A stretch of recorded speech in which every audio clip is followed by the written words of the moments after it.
Let's do this.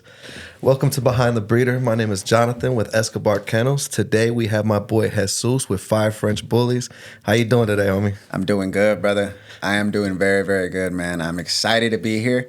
And what's really cool about this is kind of our second one, but we're going to treat it as our first ever official. So we're going in, man. 100%. We ain't holding nothing back. You know what I mean? So anything you got from me, bro, shoot it over and let's get this shit going, bro. No, and I appreciate you bringing that up, honestly, because there was things that we've talked about before that I'm going to reference from the first interview. Mm-hmm. And, later on, we're going to launch that again, too, for the followers. Keep following so you can see how that went and just follow us on the journey. But either way, though, let's dive into this. Let's get this started. Let's get the people what they want, man. I better have my messages blown up. Hey, bro, what happened to that podcast? So just so everybody knows, we're here and we're going to get this shit jumping today, man. And it's going to be a quick turnaround time, man. So let's run it. Yeah, shout out to my boy Luis, man, for hooking us all up with this, bro. Shout out Luis, man. Much love to you, brother. I appreciate it.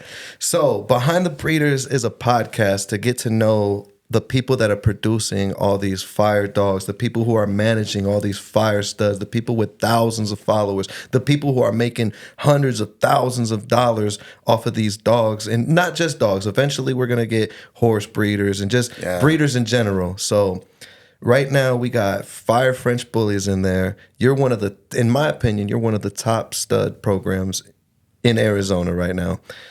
How did you get started and what got you started?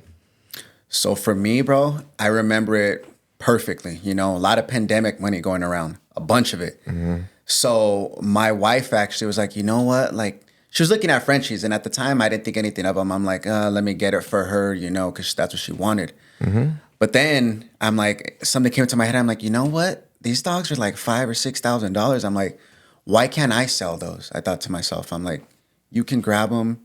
You don't have a job right now. You're doing your own thing. I had that hustler mentality already. So I'm like, let me buy them and let me go make my own Frenchies so I could sell them for the same price. So off the bat, you saw the money in it. Right off the back, bro. Right off the back. My wife wanted one, but then I thought further and I'm like, you know what? We're going to get you one, but I'm going to make some money off this too in the long run. Because they were expensive, bro. I'm like, I could do that. Like, in my head, immediately, I'm like, okay, let's say they have, at the time, I didn't know they had small litters. So in my head, I'm like, if they have like 10 puppies, I times that by 5 or 6. Fuck, I'm going to be on with it. Yeah, bro. That's what you thought about. But before that, were you a dog person? Did you have dogs growing up? Yeah, so before that, I was always a larger breed type of dog. Okay. I grew up around German Shepherds. That was my thing. I love German Shepherds. I actually have, a bunch of tattoos of German Shepherds on here. Some of my first dogs. Oh, nice. That I owned. And that's what I was always around. You know what I mean? And to me back then, it was more of like a lifestyle dog where we would go on walks. We would go play fetch.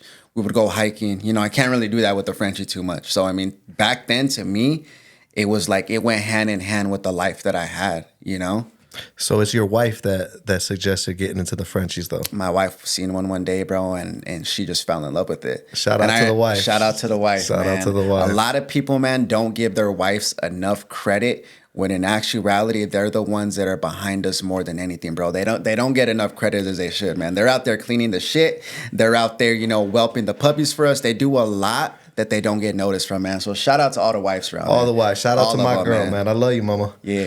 Yeah, no, shout out. They do. No, and really I'm glad you brought bro. that up because it's true. Like, even if they're not, picking up the dog shit or doing the whelping, like, just having that many dogs in general, just having dogs in general, it's work, putting bro, up with it. Because they have to put up with us, whether we're on our phone. And I know you probably get the same thing I do.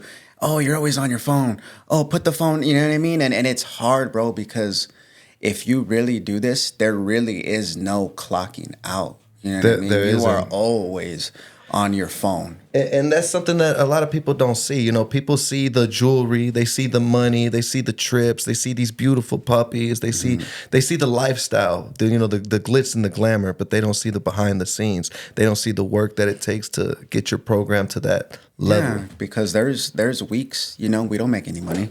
It's not every day we make money, and that as well as I know that. So it's a lot, but it's really about, how you not just manage your time, but the vision you have, because, not everybody's cut out for it, bro. There was a point in time when I had my 9 to 5 and I was still, juggling work and the program. But there was a point where I'm like, you know what? Like, I know that I need to quit because I am on my phone way too much, and I was missing breedings and lock-ins. You know, but we'll get to that later. No, because that goes in though. That goes into a little bit of like back to the story. And so your wife wanted a Frenchie during the pandemic. So what was the first Frenchie? Do you remember the first Frenchie you got? I remember him perfectly, bro. What's his name? Perfectly. His name was Bruno. And I know a lot of people in my circle know who he is because they clown on him all the time, man. So before anybody starts saying shit, fuck everybody clowning on Bruno. But they have a reason to, though. Is he fire French bullies though? I wouldn't claim him, bro.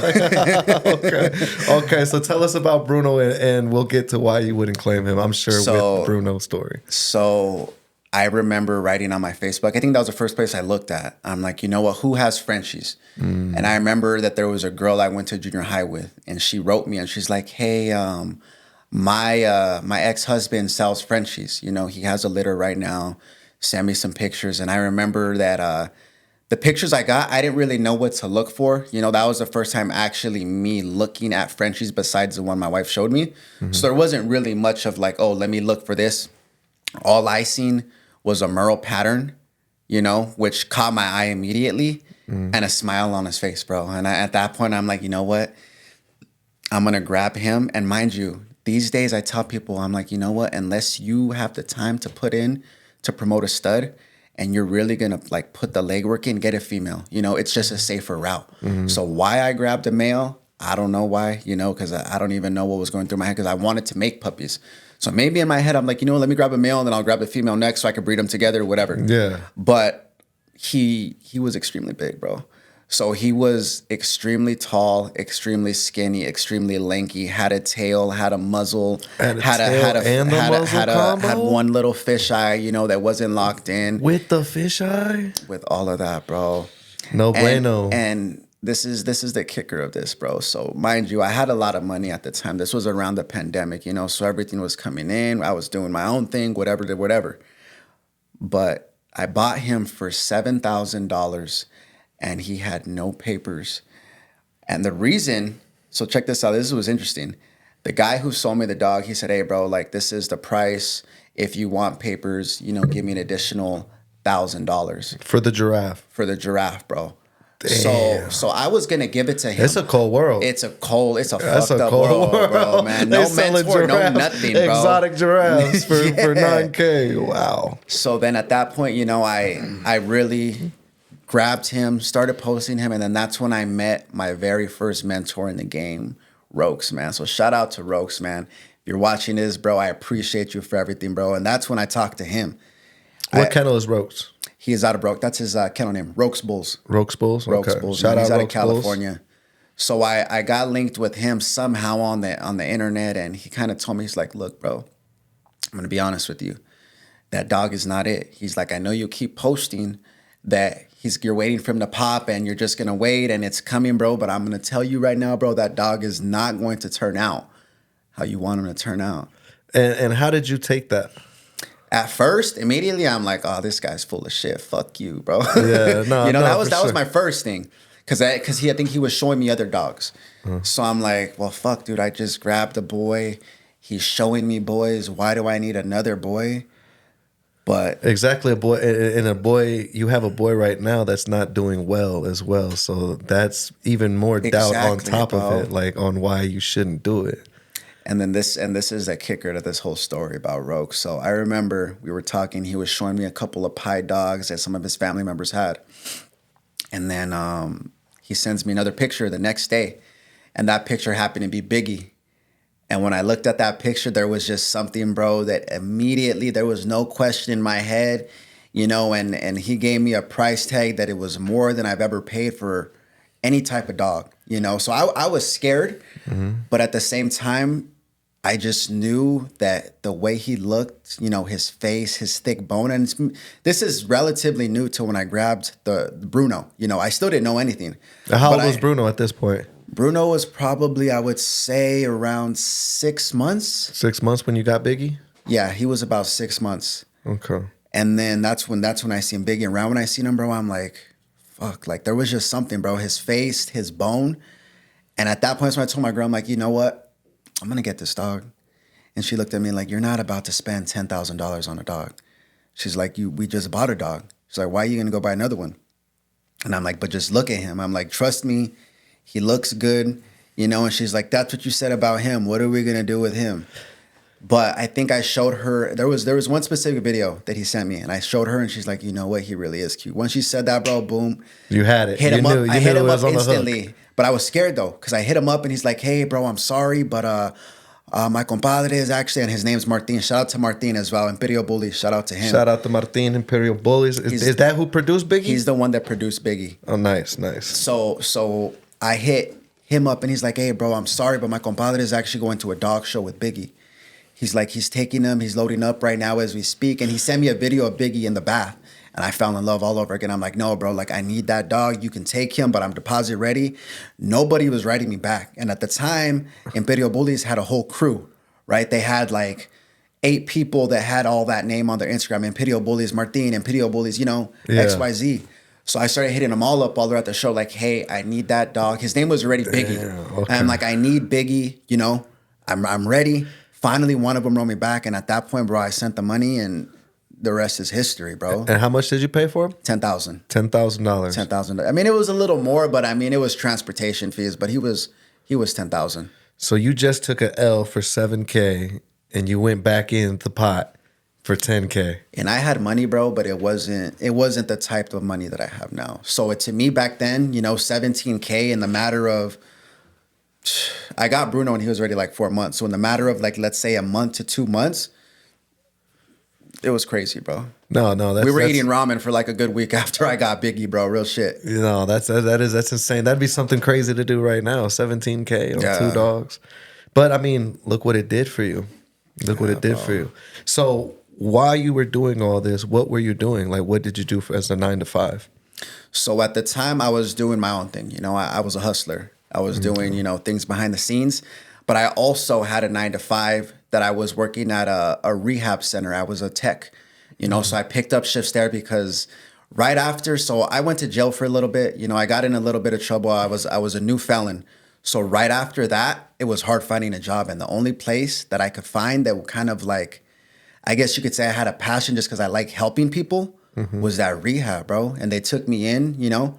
I was doing 12-hour shifts. It was from 6 p.m. to 6 a.m. every single day, you know, getting home. Right when I get home, my wife would be pulling out of work. I'd have to watch. I think at the time, my kids were like maybe 1 and 2 or 2 and 3. So I was doing that, you know, and then during the day, I'd hustle, do whatever I had to do, and then just go back to work at 6 p.m. and get out at 6 a.m., bro, every day. Every day. That's what I was doing right before, you know. So what, like you got on the topic a little bit. So once you were at work and you started receiving messages and stuff about stud inquiries, once you had Biggie, that's when you knew like, hey, I'm gonna do this? Or what got you to the point where you're like, hey, I'm gonna do this, when you dove off the deep end and said, I'm doing this full time? I think so. I remember going to work all the time. You know, I was there and my phone would be blowing up, bro. Let me rewind just a little bit. So when I grabbed him, it was, you know, I would post him a lot, you know, and I didn't think anything of him. I still didn't know he was special. I knew he looked a lot different, but I didn't know that he was going to become what he was going to become, you know, until I started going to the shows.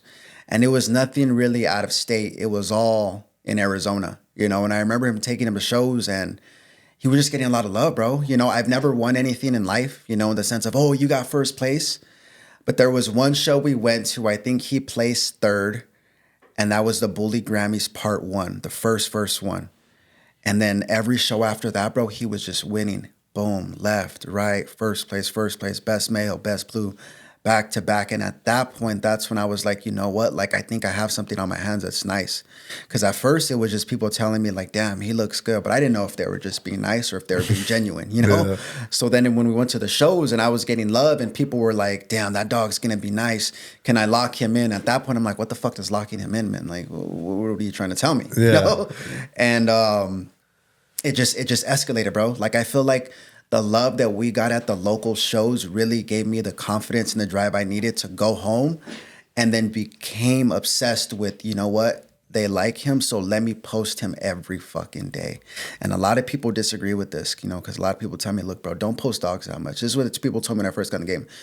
Take one good picture of a dog and just recycle it. You know, take a nice professional picture, and then if anything, post that same picture maybe once every 2 weeks to get lock-ins. I did the total opposite, bro. I was posting Biggie every single day, sometimes 4 times a day, bro. You know, I was spamming everybody's shit, just posting and posting and posting them. And it got to the point where I was so addicted to the content that I would wake up, bro, and I would be like, you know what? I shot at A Mountain yesterday. The day before that, we shot downtown. Let me go by the lake this time out here in Saurita. I was always trying to change everything. Because one thing I noticed is a lot of people would just be taking the same pictures, bro, on the same grass table, in the same kitchen floor, you know what I mean? So I really tried changing it. Once I knew and I was paying attention to what got liked the most in the sense of what angle of him, I copied that and I just changed the setting, bro. Did that over and over and over. I was always reaching out to new photographers with shout out to Yanka Designs. Shout out Bianca. Yep. So I reached out to her. I think she changed it now. I think it's a bites back You're or something like that. You're yeah. right. You're right. So when I first met her, I think it was at a dog show, and she had told me like, hey, would you let me do pictures for you? And I'm like, you know what? That sounds amazing. You know, I'm already taking pictures of Biggie all the time. Booked her. She drove down here. She grabbed a couple of pictures of him. Didn't think anything of it, bro. And I remember it. It was like the day before Christmas. I grabbed one of the pictures she sent me, not thinking anything of it. Posted it up, bro. Nothing happened. You know, she got the normal likes I would get at the time. And this was still way under 5,000 followers. This was probably around, you know, maybe 1,000 to 3,000 max.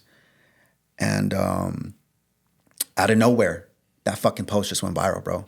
Off of a picture she took. I remember that picture. It went fucking viral to the point where I was getting a lot of love, bro, but there was also a lot of hate. And that was the first time I kind of experienced like, damn, people talking shit. You know what I mean? Like, oh, Biggie's Photoshop. That picture's Photoshop. And at the time, I didn't even know what Photoshop was. You know, of course, I Googled it right away, and I'm like, that's what chicks do. I wrote Bianca right away. And she was like, no. And I'm like, okay, I just want to know because my name's getting fucking thrown. And she's like, no. Like, and I know Bianca. You know Bianca, bro. She's not like that when it comes to her photos. No. She don't Photoshop. Yeah. So at that point, I was like, you know what? I'm going to embrace this shit. I hit up Donnie. We shot a whole promo video of Biggie's not Photoshopped. Let's take more content. Let's eat off of, you know, the haters at the time. Yeah. And at that point, bro, I just kept doing, you know, that over and over, the same fucking recipe, bro. And it's crazy because a lot of those people around that same time that were like, oh, he's not going to do this, or, oh, he's a one post, one hit wonder.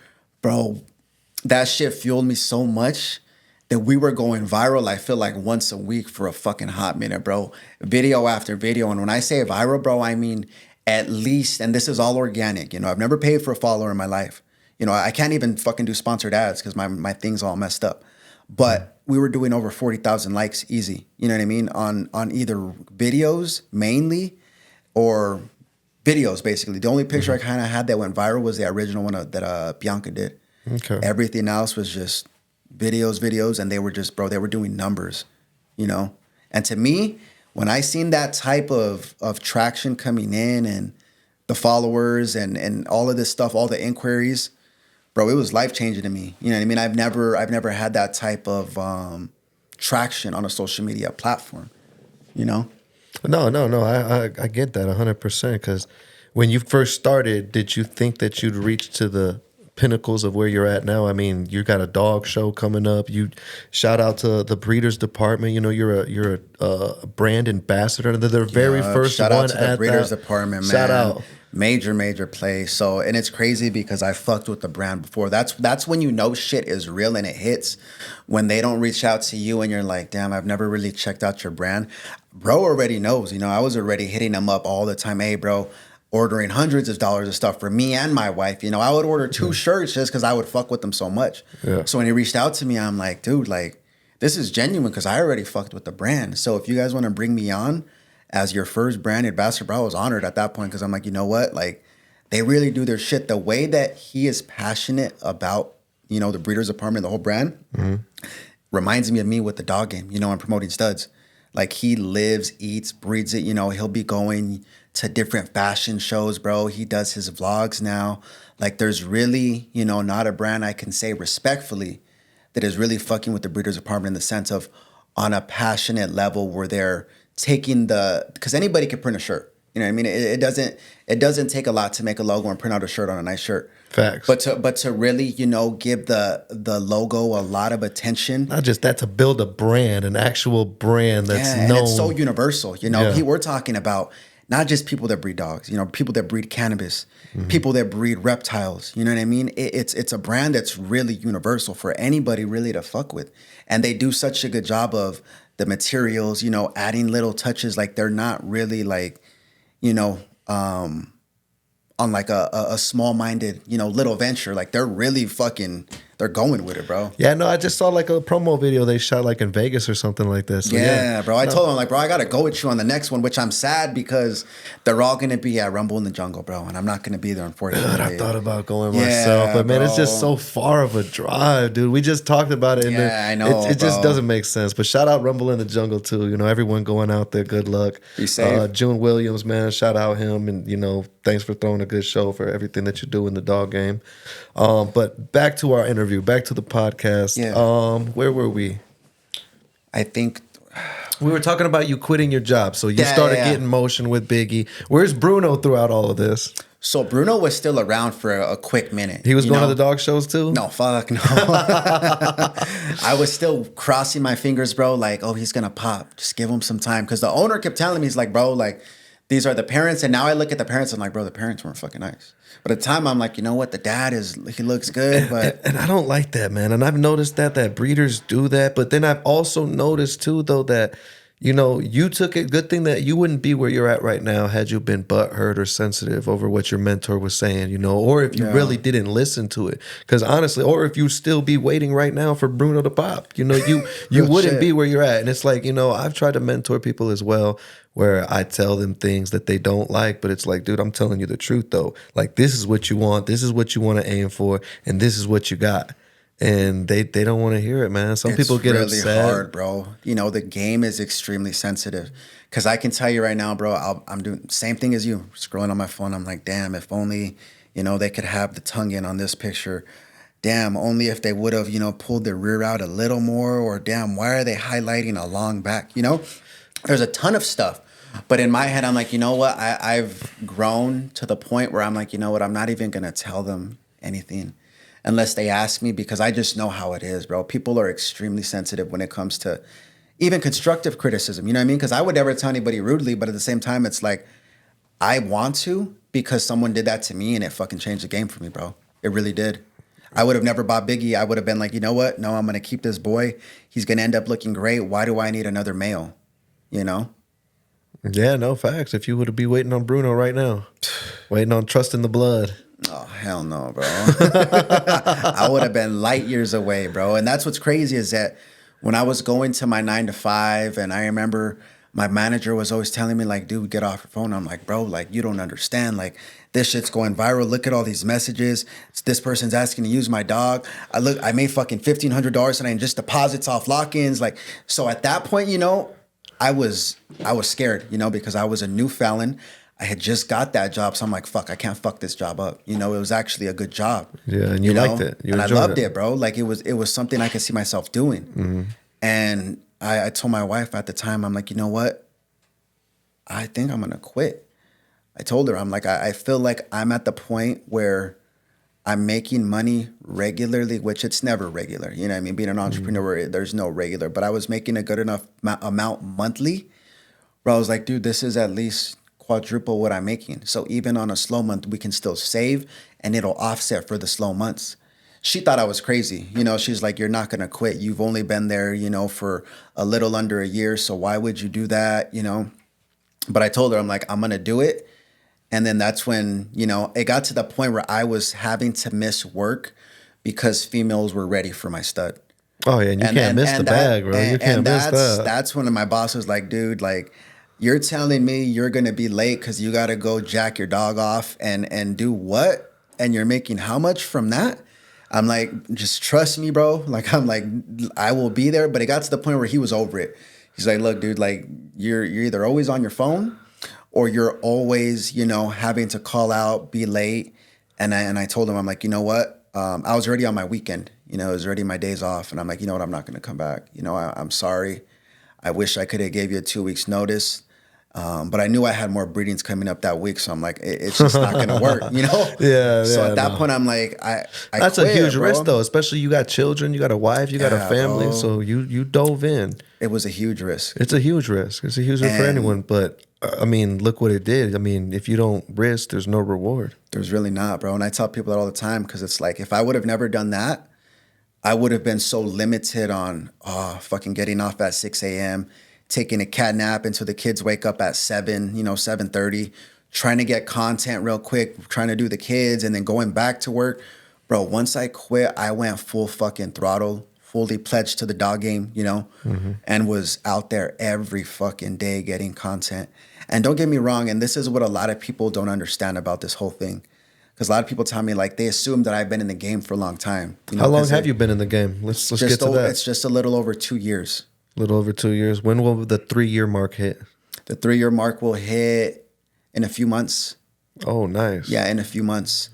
But a lot of people have that assumption where they're like, damn, bro, like, where are your productions? They're like, you're killing the stud game, but where are, like, your productions? I've heard that. And, me knowing you makes me a little biased, I guess, because, I've seen Biggie's productions, but I mean, I'd be lying if I didn't hear that before. You know what I'm saying? That, what has Biggie produced? Or, has Biggie outproduced himself? And on the first interview, we tapped up on that, and that's something I want to go into now.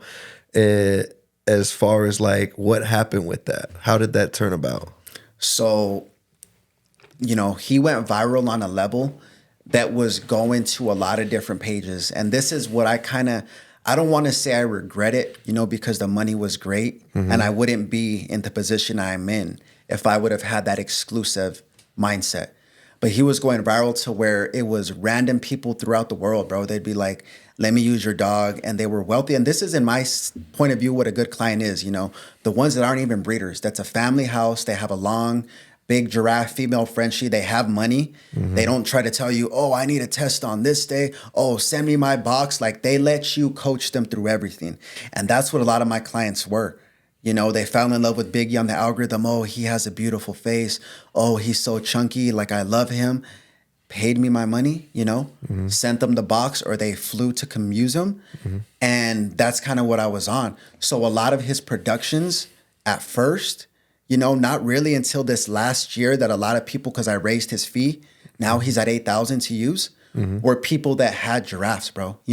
I wasn't doing selective breeding. I didn't have that exclusive mindset because at the time I was still newer. I was still producing in my camp. I had a couple of females that weren't even really nice. They're nothing I would touch these days at all, but they were just my starters. But even with them, and I took them to Biggie, my litters were dying left and right, bro. At the time, my mom was living across the street. So we kind of had a system where it's like, okay, co-own the females with me.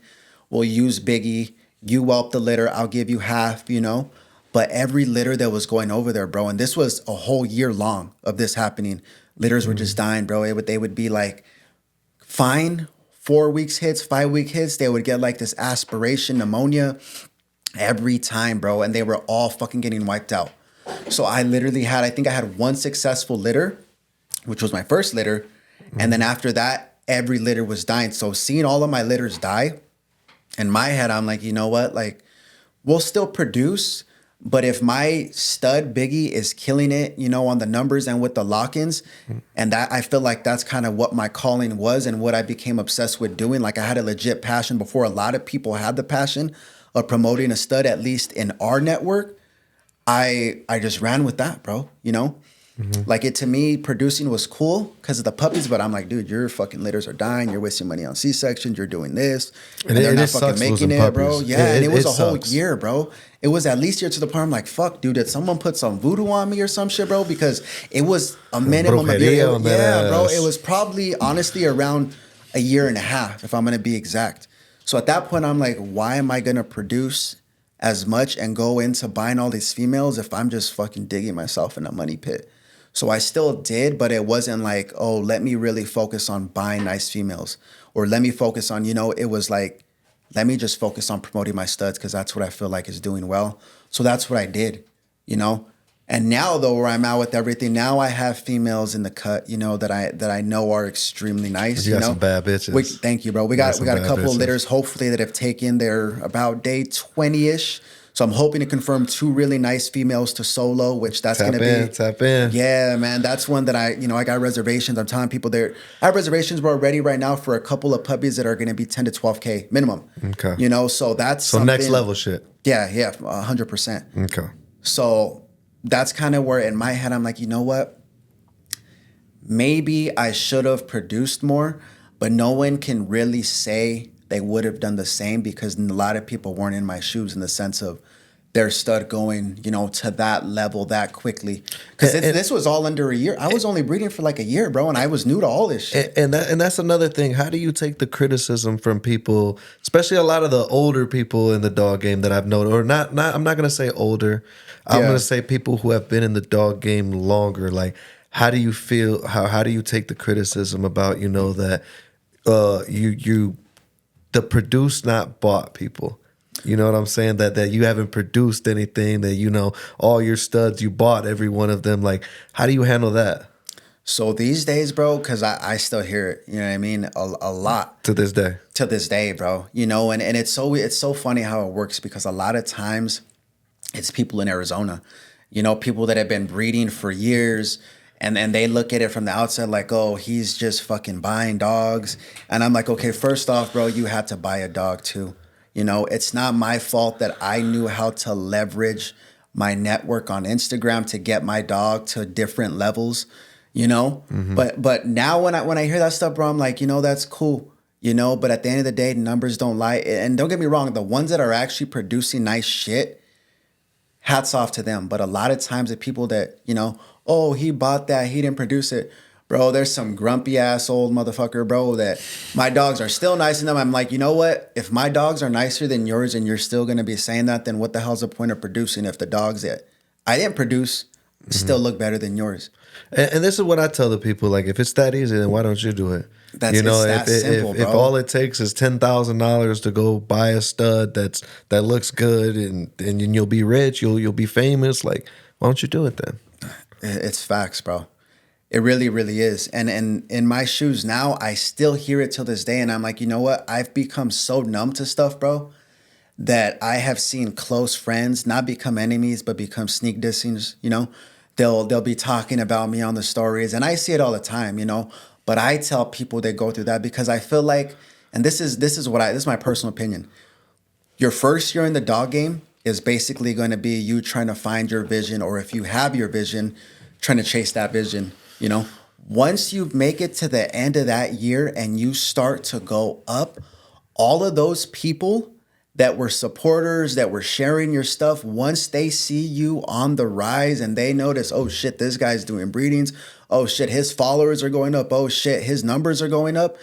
Then they start to show their true colors. And this isn't to everyone. This is why I take the people that are still the same with me when I had 100 followers and they're still the same with me at now that I'm almost 44,000. I love them to death because that shit is so rare, bro. Because a lot of people will start to see that and then you'll feel the vibe, bro. You'll feel it. They'll start acting different. They'll be like, they'll start critiquing all your shit. And I remember I had no problem cutting a lot of people off, bro. I was cutting off people left and right because I'm like, you know what? I was protecting my energy to the point where it didn't matter to me to cut them off. I had no fucking shame in it, bro. I'd be like, cool, block, unfollow, block, you know what I mean? And that's what I had to do. And it benefits you, didn't it? Like, look at your life now. Your life wouldn't be there if you bro, kept that because around. A lot of people feed into that shit and it's hard, bro. Mm-hmm. There's so many different personalities in this industry.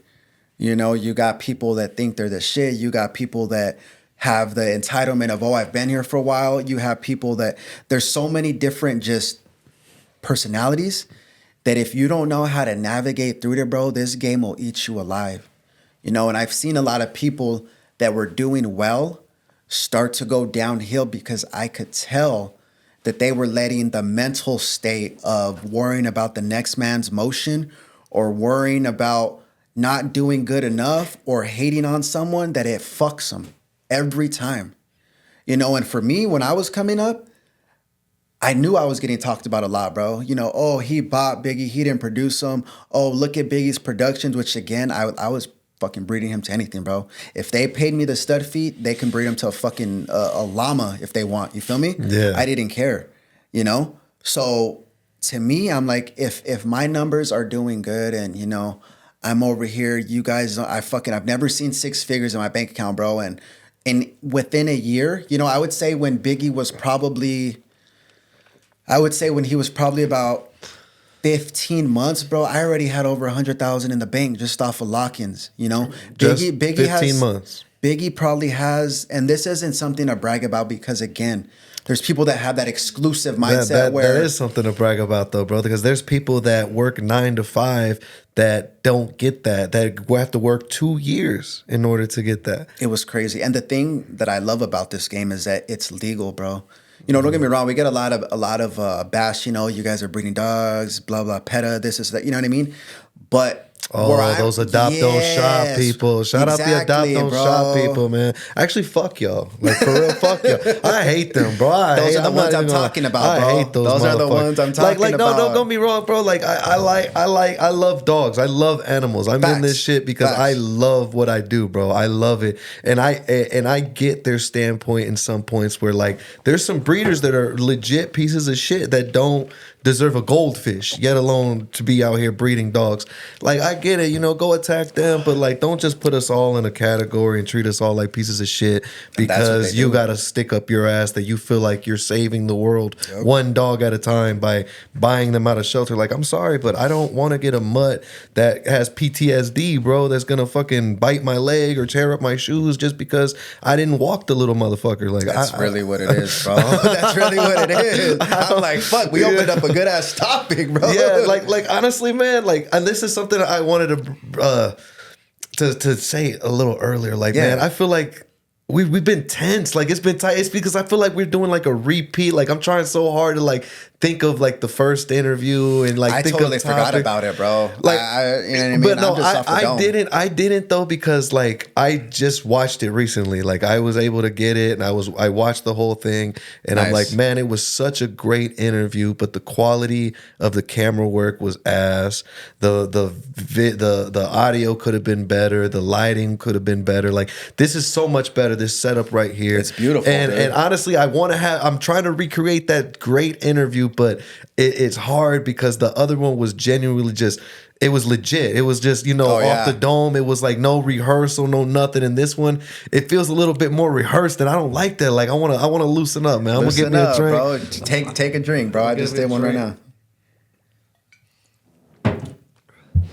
So yeah, no, let's loosen up, man. Like, let's get back into dogs, because at the end of the day, that's what this is about. This episode in particular, because that's what we breed. That's what you breed. You breed dogs, and what I want to do, and Behind the Breeder is about getting to know people. So that's why I'm asking these personal questions, getting to know people, and you know, like let's get to the nitty gritty, man. Let's give the people what they want, because that's what I want. I want people to tap in. I want people to gain knowledge. I want people to gain inspiration, because no lie, bro, you inspire people. I know people, you have followers and stuff that are genuinely fans of the work that you have done. You know what I'm saying? Like, I met you, bro, at my very first dog show. Coming to Arizona is where I met you.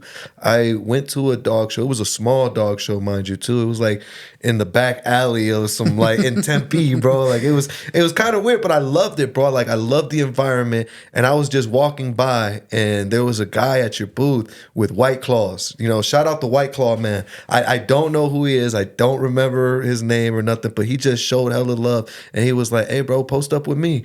Because he asked me, he's like, hey, you here with anyone? I was like, no. He was like, hey, post up with me. He was like, this is my boy's booth. I'm going to ask him. So he turned to you. He was like, hey, bro, is it cool if he kicks it right here? And you're like, yeah, no, that's cool. And that's when I saw Biggie. Like, I turned around, I was like, oh my God. And at this time, Biggie was a puppy. Yeah. And I just turned around, and I just saw this big old head on this little ass dog. And I'm like, damn, that motherfucker is beautiful, man.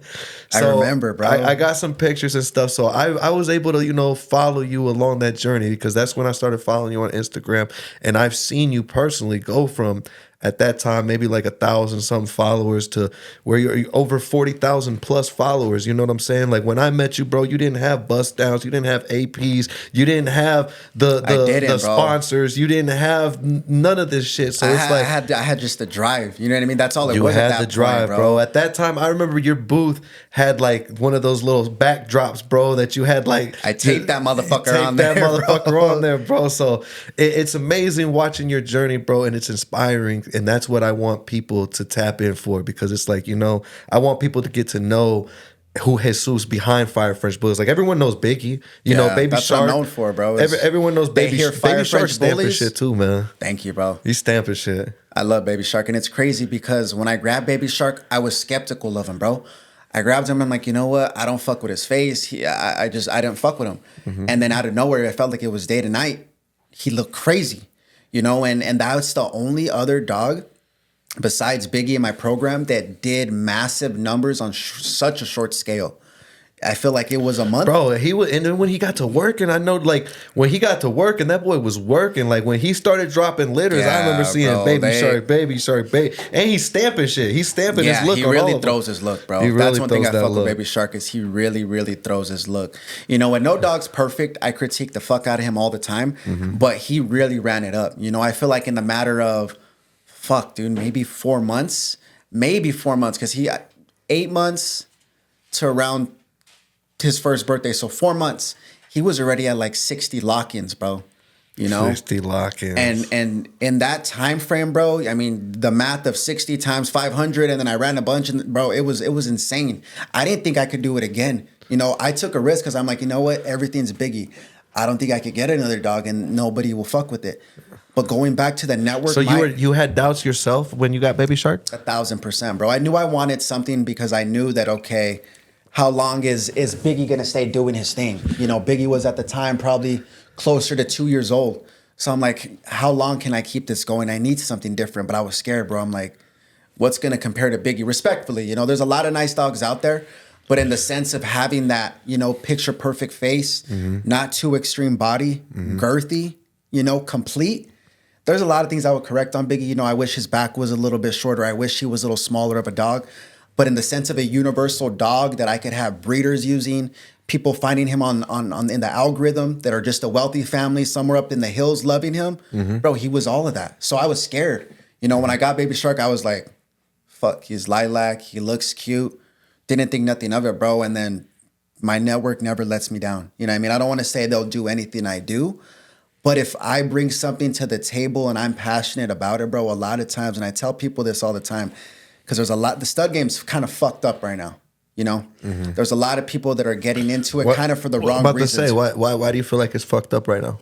Because when I came in, and this is just in Arizona, you know, Cali's always doing their thing. There's a lot of different states that are doing their own thing, but in Arizona speaking, the only dog that I seen that was doing a lot of numbers that motivated me, shout out to Candy Paint, shout out to Slick Man, Rich Boy, doing numbers, bro.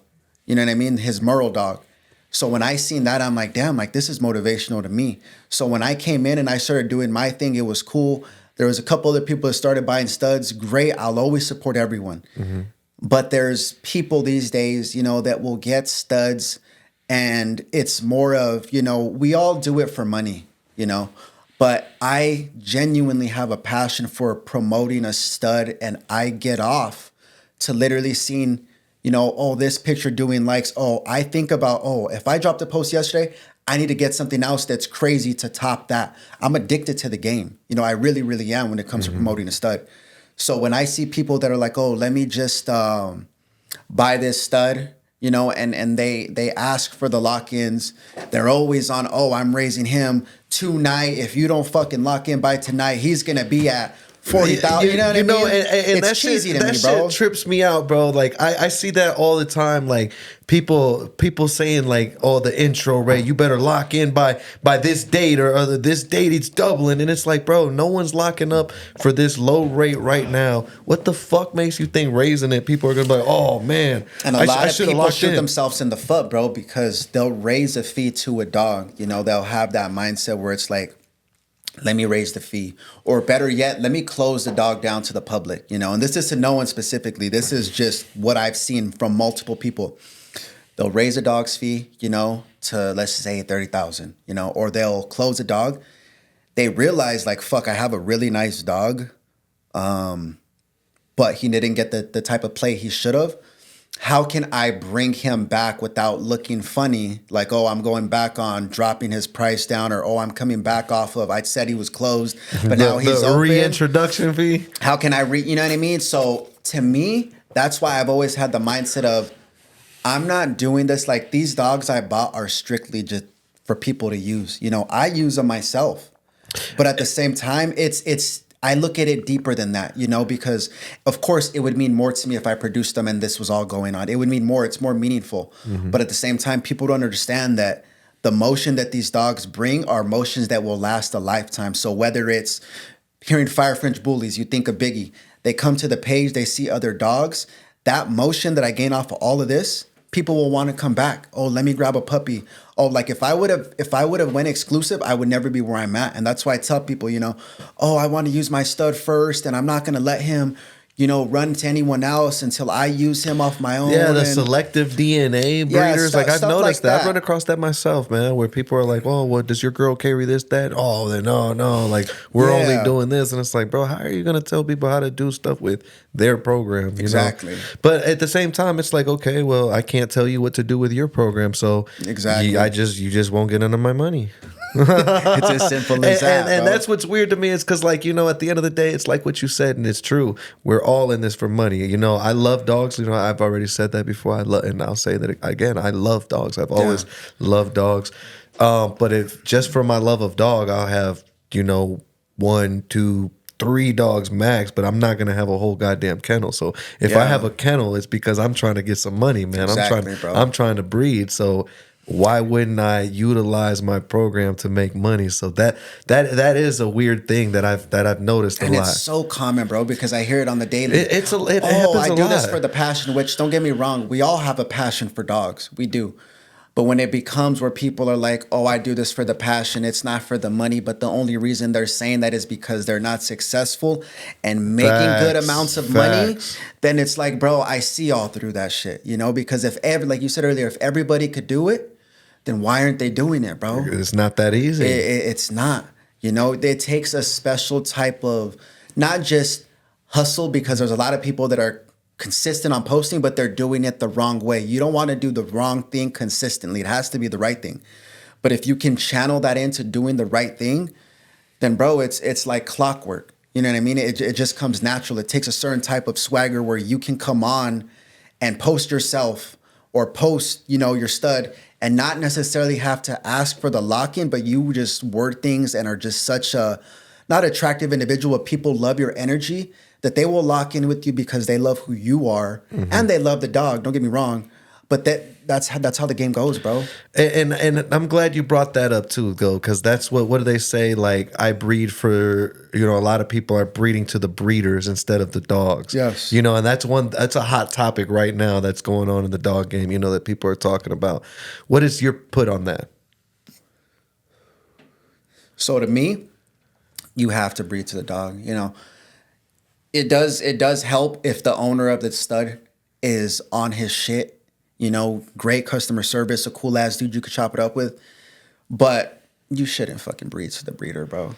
You know what I mean? You got to breed to the dog. And it goes both ways. I could be like, I fucking hate the stud owner, but I'll still love the dog. If I love the dog and I know that he has a contract where he's going to take care of me no matter what, then I'll still use the dog. Yeah. But it also, like I said, if it's a 2-man team and they're both solid, bro, it's unbeatable. Because at this point, I have it on autopilot where I know if I get a new stud, as long as he is nice and he has the attributes that I know that are ready, gets people to lock in, I already have the formula, bro. You know, so I just put that bitch in autopilot and do what I do, and I just let it, bro, because people trust me now. Mm-hmm. You know, I will take a loss before I burn a deal.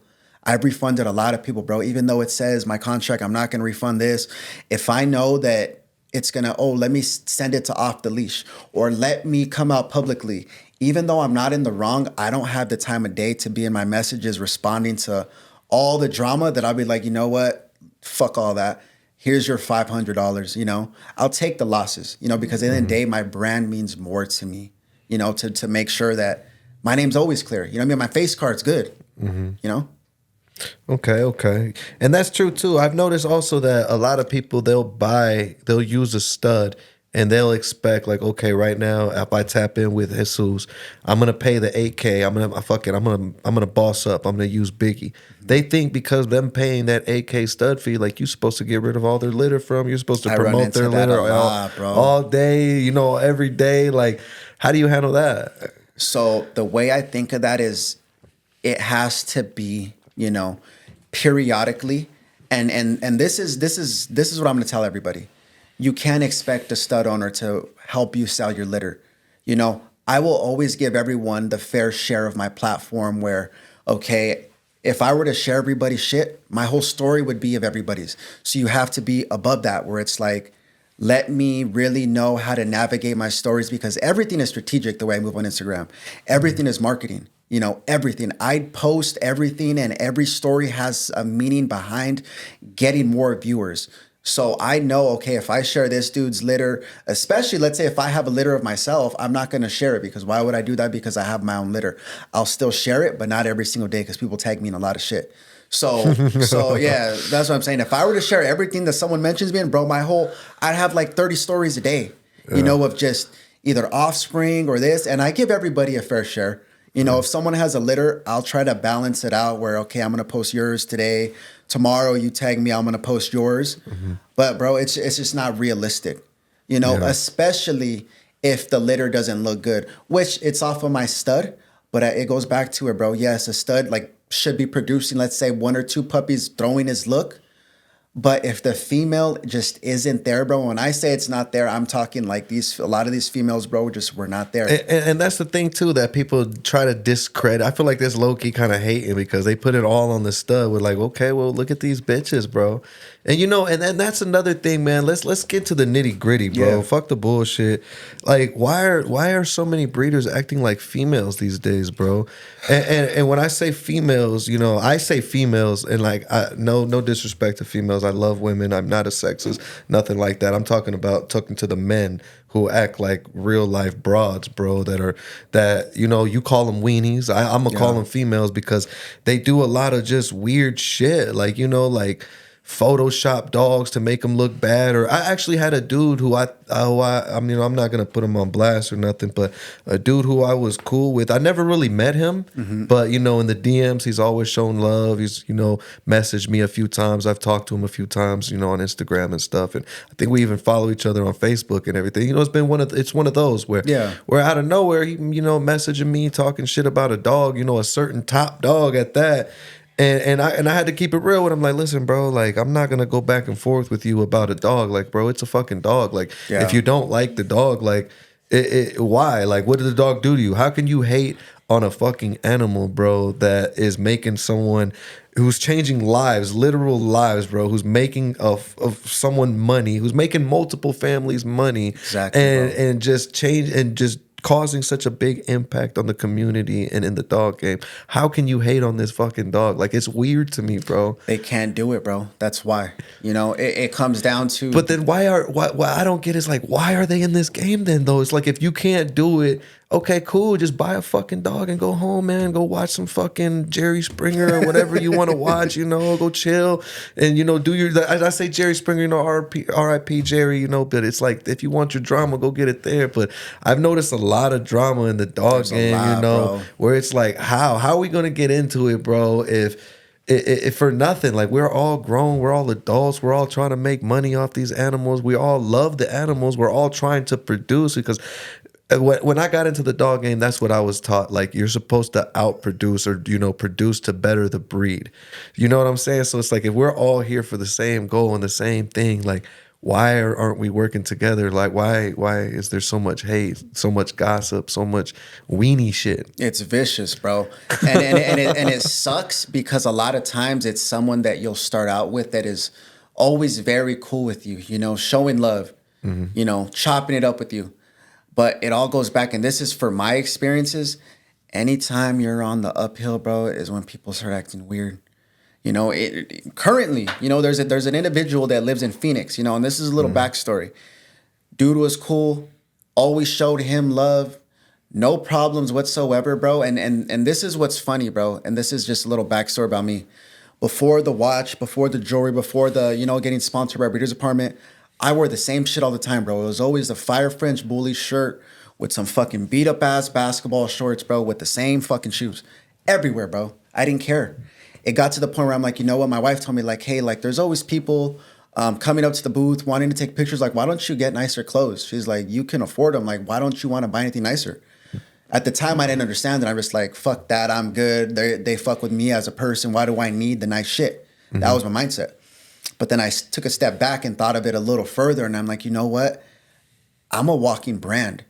You know, I'm not just a brand where it's like, oh, let me breed, you know, to Fire French Bullies and gets a little bit of motion, a little bit of clout, whatever you want to call it. But people will see what you've accomplished. And I always tell people this. People can run their mouth all they want, you know.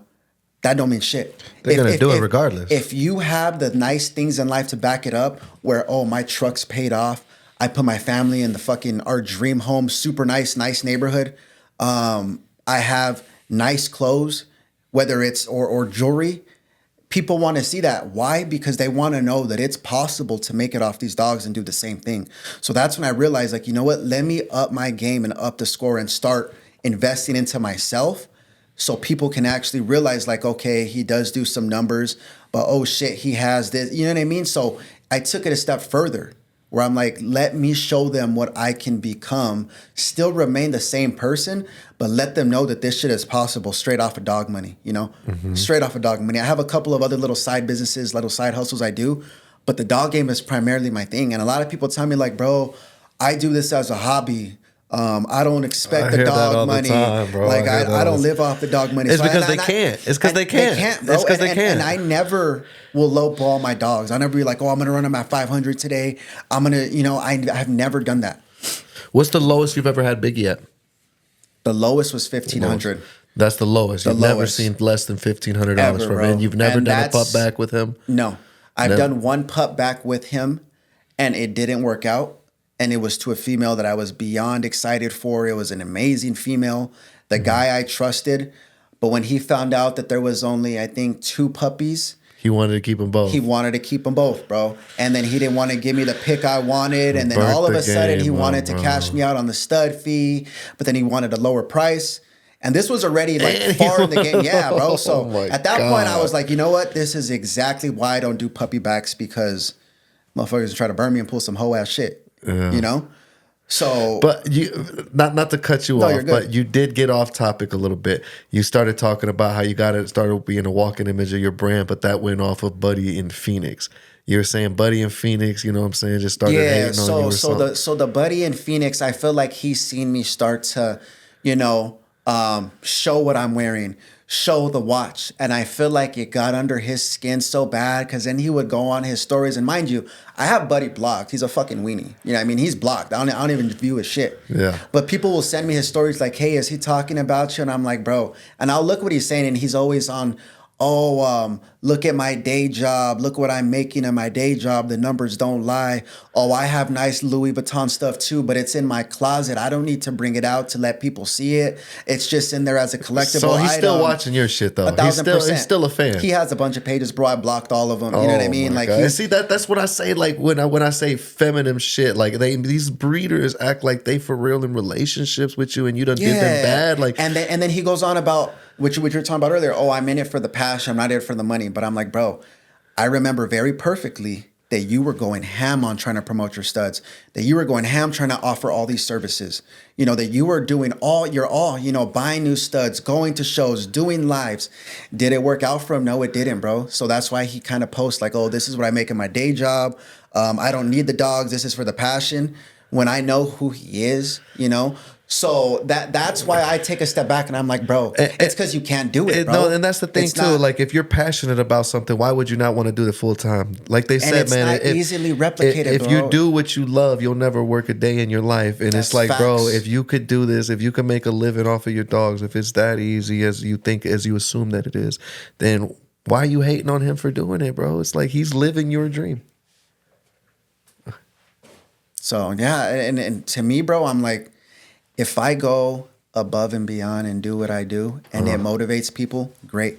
If I go above and beyond and do what I do and some people are, hating on it, oh, I can't do that. And the reason they're mad is because they can't do it. If everybody could make it off of dogs and really have this as their primary source of income and go crazy doing it, why isn't everybody doing it? Because there is a lot of people doing it, There's a lot. But the ones I feel like that talk the most shit, bro, it's because they tried in it and it just didn't work. So they come after people like me. Oh, he's fucking doing this and his jewelry is fake. His car is this. I don't believe none of that. Look at what my day job does and do background check on bro. And he's basically a trust fund baby off his daddy. You know what I mean? So to me in my head, bro, I'm like, dude, why you got to come for me, bro? Like, I mind my business, bro. I really, really do. I don't really fuck with the drama because I know that if I feed into the drama, that I'm going to have to respond to all the DMs, not from that person that it's towards, but to all my followers. And it's always about the look of your brand. I hate talking on my story about drama because I know I have potential clients, people that are very high class on there that I never want because it's a business to me. I treat it like a business. I really do. As you should. Yeah, everybody should. People don't understand that though. I'm like, you know what? Your fucking profile is your portfolio. Make it look nice from the outside. Have it, spread out in colors, quality shit. Because when someone clicks on your shit, that's what they're gonna first see, and that's what they're gonna judge you off of. You know what I mean? But again, bro, I'm preaching to the choir a lot. No, I could dig that. So, what advice do you have for anyone jumping into the game? Anybody that wants to get into the game? And this is what I'm going to say, and I tell this to a lot of people. Just fall in love with it. Come in the game and really figure out what you want to do, but fall in love with the game so much that you become addicted.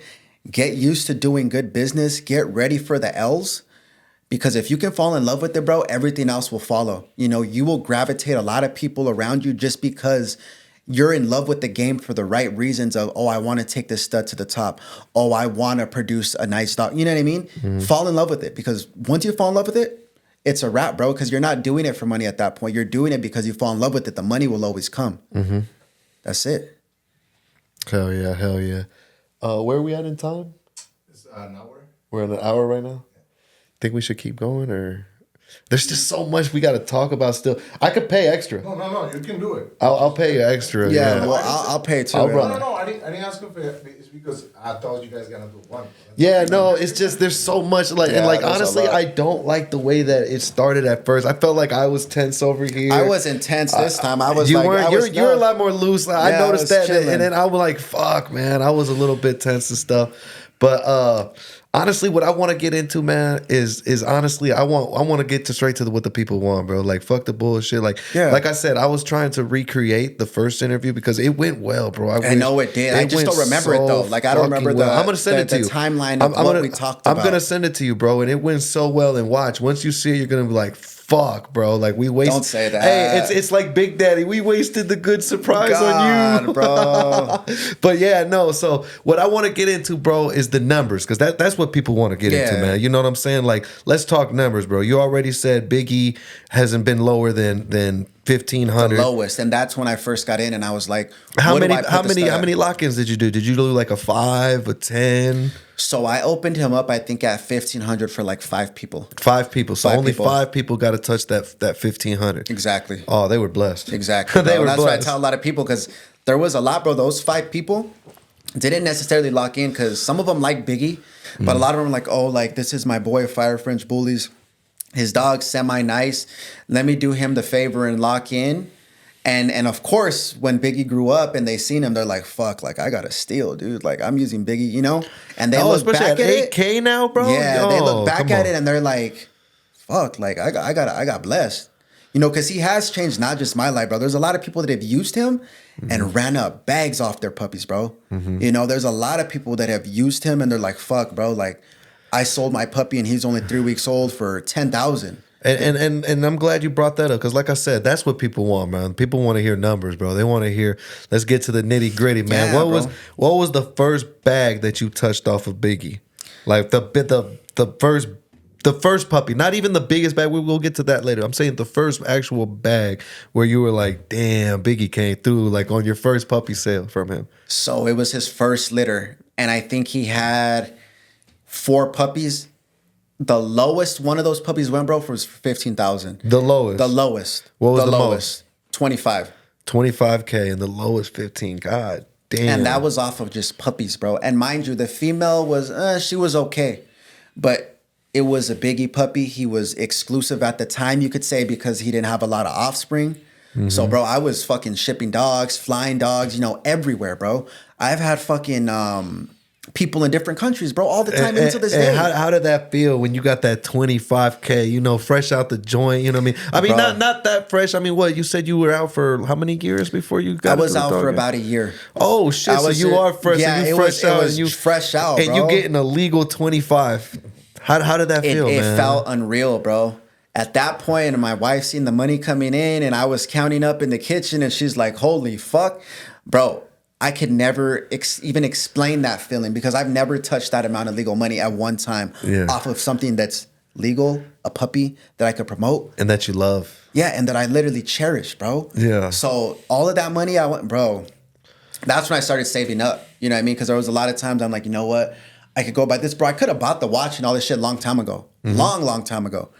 But in my head, I'm like, if you can't buy something at least, 8 times in a row, that's always mindset. 8's tough. Yeah. 8's tough, bro. So I got to the point where, I'm like, you know what? Let me start actually buying stuff. Because for a minute, I was just stacking. And the only reason I was stacking was because in my head, I'm like, what if Biggie has a slow month?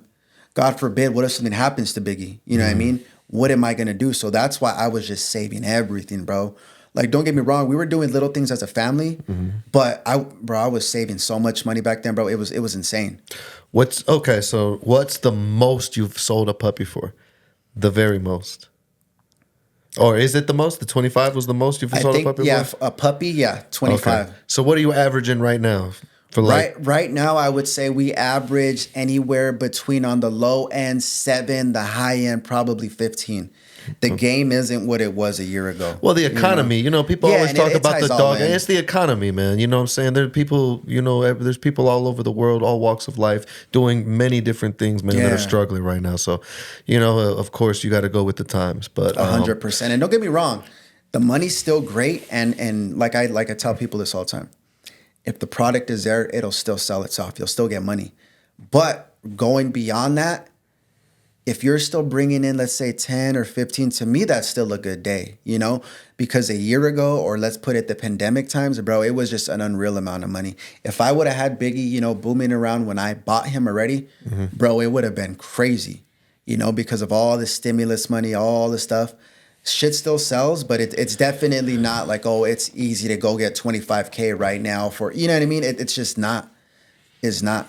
Exactly. So we're talking money. Let's see, how many studs are you working right now?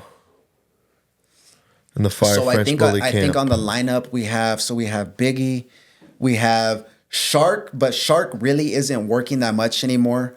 Unfortunately, that's kind of why I began to get T-Rex. Shark samples started looking wishy-washy. It was always like great his first 4 months, and then out of nowhere, his samples kind of just, they decreased in motility.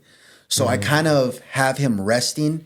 So I wouldn't really count Shark. So we got Shark, we got T-Rex, we got Morpheus, we got Solo, we got Tiny Diamond.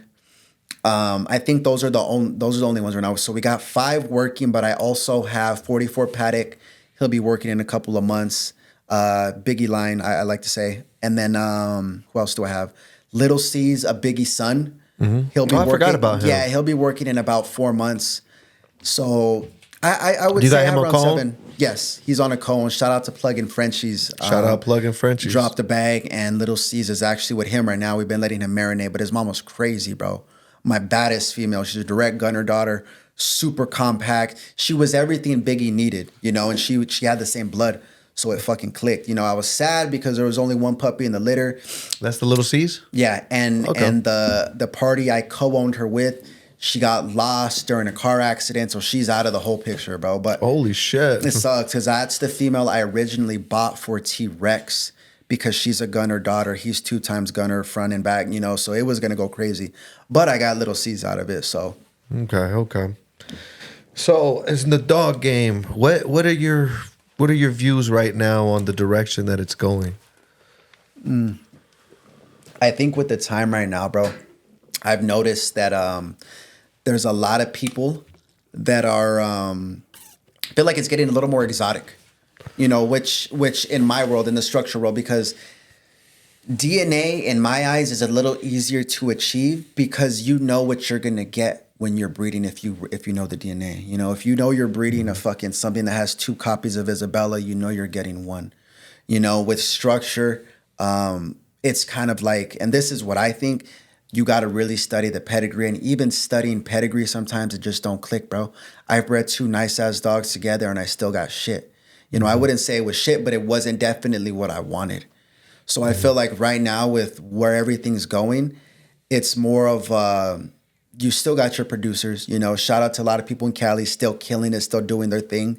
But there's a lot of people coming in the game now where they see, you know, individuals like myself or people that are making a lot of money that are wanting to kind of, oh, I need a stud. Oh, I need that top stud. Because if I look at from when I came in the game, 2 years, some change, to now, there's a lot of people pushing studs now, bro, in Arizona. A lot, which is great.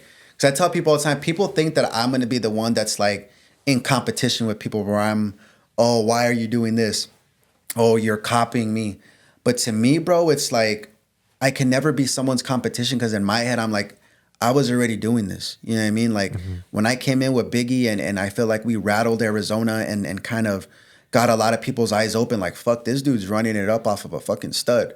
You know, like look at all the shit he's doing. Like, what the fuck? You know, so in my head, I'm like, I don't want to consider myself a veteran because I'm still a newbie. But in the stud game in Arizona, I feel like I'm kind of up there where I can never be in competition with someone, bro, because I was already doing this. But there is a lot of people getting studs. So to answer your question, I feel like a lot of people right now are more stud driven, and they kind of want to get, you know, the motion off of a stud, which is great motion. You know, you can produce dope dogs. They'll sell for high tickets. You'll be known off production, which is also great. But if you can leverage a stud to make you a lot of money, which brings in motion, which brings in numbers, you will do more numbers than a lot of other people because your account is going crazy. And I tell people this all the time. Dog shows are great to go to. They're great. You fucking shake hands. People see your dog in person. But if you can leverage Instagram and really go viral on that, you're going to get a lot more fucking eyes on you than at a show than you will. Like, you'll get more eyes on you on Instagram than you will at a show. You know, because there's a lot more people There's a on the lot screen. more reach. It's a lot, bro. It's a lot more reach. So that's why I focus a lot of my time on what can I do to perfect my game? Because I've been doing this, bro, for kind of a long time with the posting and stuff that it's like, it's hard to stay motivated. You know, I wake up in the morning, bro, I have my routine. I know what I'm going to do. But even on those days, bro, it's like I've been doing it a while now. So it's hard to keep things spicy where it's coming natural, where I don't have to be like, oh, let me run a special, or, oh, let me, you know. Do you feel like specials devalue your dog's value? I think they do, bro. So it depends on which type of special. It's kind of a spit in the face. If I spend $1,000 with you today, and then tomorrow you're like, hey, just today it's 500, you know, paid in full, and it's like that is a spit in the face. It definitely is, bro. When I see people do that and they do it on the level of this stud was, let's say, 5,000 to use, and I'm only going to charge 1,000, it's definitely a spit in the face. Now, if they say, hey, he's normally 5,000, today I will do a 3K paid in full, and they let everybody know, look, if you've locked in and you haven't used your breeding yet, if you want to cash out to get in on this deal, run it up. Make it fair, right? Yeah, you have to, bro. Because a lot of times people they don't care, bro. They'll be like, you know what? I know people paid X amount. I know that I can make some money off of it. Let me lower his fee because the economy. So they'll do that, and I don't really agree with that. You know, I don't. And in what direction is Fire French Bullies? I mean, we touched a little bit about the dog show that you got coming up. You got a sponsorship recently. What direction is Fire French Bullies? What do you got going on next? I just want to keep spicing everything up, bro. You know what I mean? Spicy, I just want to keep fucking, so whether it's the shows, you know, we got a Breeders Apartment sponsorship now. I just want to keep being who I am, like And legit not to me. mention, you're doing the clothes too. Your wife, she's doing the Yeah, Fire French I clothing forgot. I too. totally Yeah, forgot no, about don't forget that, about man. that, brother. Shout that out, man. Yeah, man. Shout out to Fire French Clothing, Fire man. French Clothing. My wife's doing her thing with the designer dog clothes, man. She really. So it's funny how that all started. Someone hit us up and they're like, "Hey, I see you have a page. You got a nice little reach. I have all this dog merchandise. Do you want it?" In my head, I'm like, I could probably move it. I thought about it like dope. I'm like, I could probably, that's legal dust, a pack right there. I could move it. So grabbed it. Told my wife, look, I'm gonna let you use my network. I'm gonna put you on, right? I told her, I'm gonna put your ass on. Just stay consistent.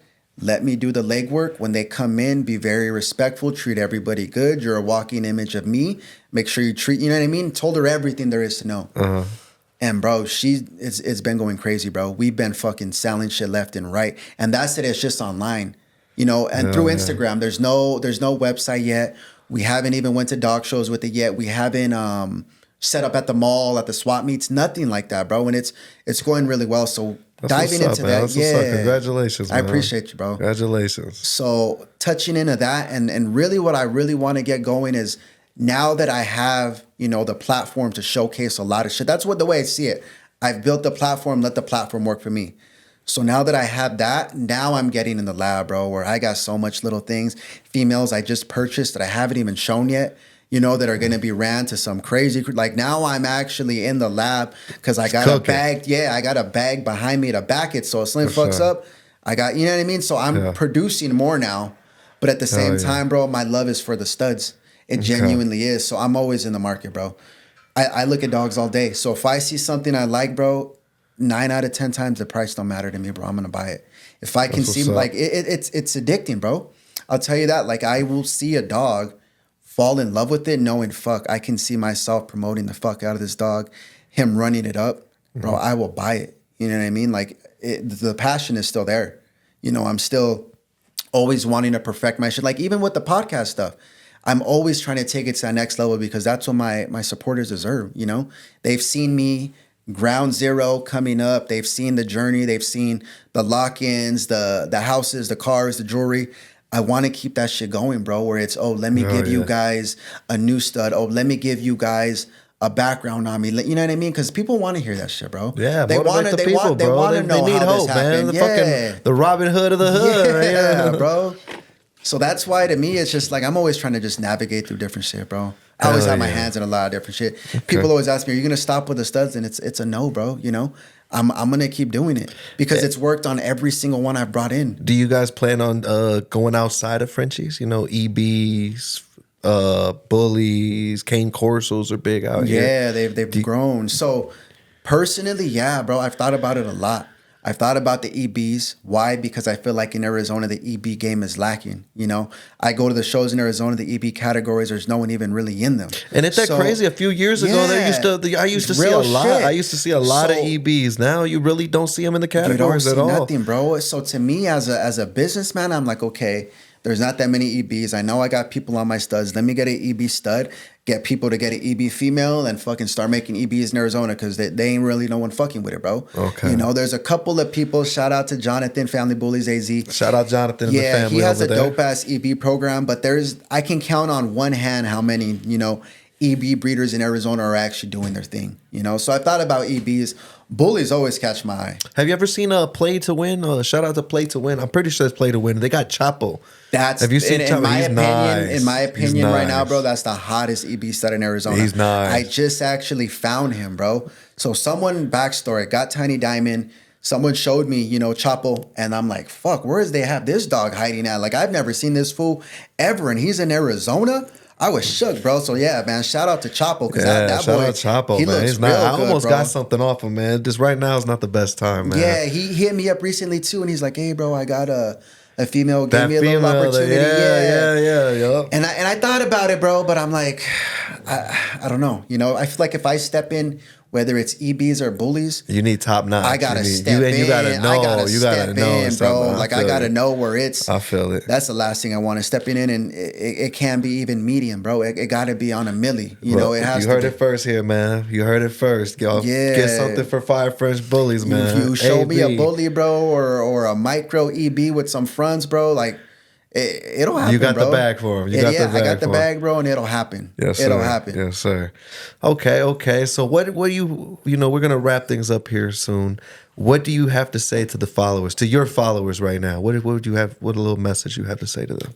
I think to everybody watching, man, and this is as genuine as it can get. You know, thank you for supporting.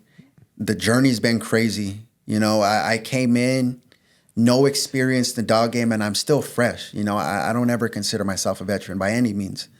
But to all the love we've gotten, man, I just want to, you know, really extend my gratitude and to everybody. Thank you, because it's real, bro. Without them, I wouldn't be anything. You know, Biggie did his thing. I helped Biggie get to where he's at.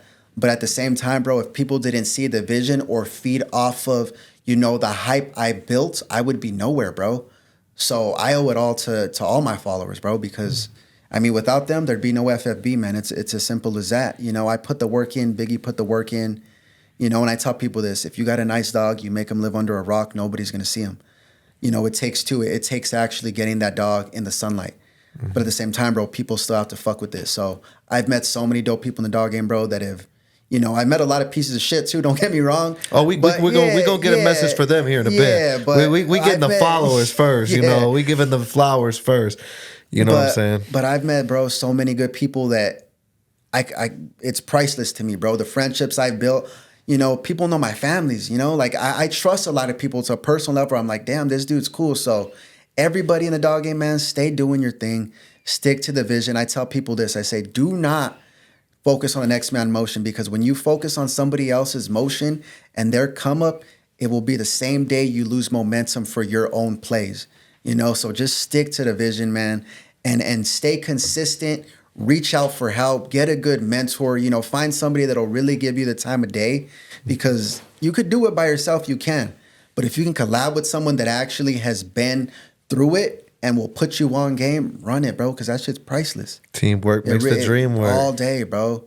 Teamwork makes the dream work. We collab at the top. You know what I mean? We don't bicker like weenies at the bottom, bro. Females. Yeah, females. But no, I don't mean it, because I know there's a lot of female breeders that are holding shit down, man. Shout out all the female breeders. Like, no lie, they killing shit. Females have been stepping it up, bro. Like, no lie. Whole different level. And they conduct themselves better than a lot of these men out here, bro. Do, bro. If you've noticed, bro, you really don't hear about too many women, you know, slandering the other next breeder or doing, like, bro, no lie. I had somebody pull up on me just last weekend. Mind you, somebody I've never met in my life. I met this kid.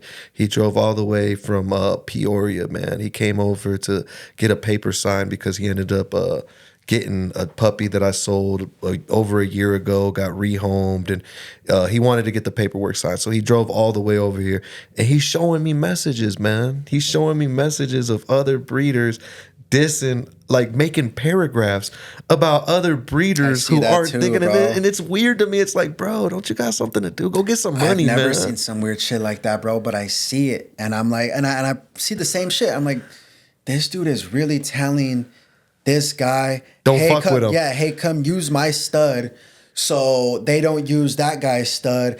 I will go lower than his price. Oh, I seen that shit just to hate on him. Just so they don't fuck with him. I'm like, dude, wait, and what, you don't see bro? females doing that shit, bro. They're not doing. They're holding shit down, bro. They really move a different way, which I fuck with, bro. Because you don't, you know what I mean?